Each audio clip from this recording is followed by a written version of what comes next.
પાટણમાં ખેડૂતો અને પશુપાલકો પાસેથી પશુ ખરીદી કરી છેતરપિંડી કરતી ટોળકી સક્રિય બની છે। ત્યારે મુજપુર ગામના પશુપાલક સાથે ₹3,70,000ની છેતરપિંડી કરવામાં આવી હતી।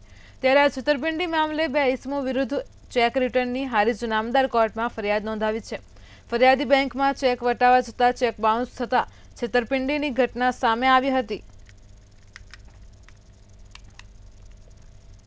હવે લોનના ચક્કરમાં આપણે એની અંદર આવી જઈએ છીએ અને એમને કુલ 6 ભેંસો 3,70,000ની એક નામે ભરતજી ભગાજી ઠાકોર ગામ સેઢા તા ચાણસમાં જી પાટણવાળા અને બીજા દરબાર લાલુભા બચુભા ગામ જીતુડા તા ચાણસમાં જી પાટણ।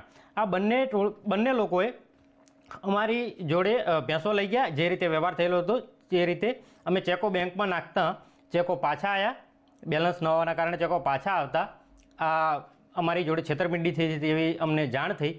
તે પછી અમે આ લોકો વિરુદ્ધ જે કાયદાકીય કાર્યવાહી કરવાની હોય પ્રક્રિયા કરી અમે।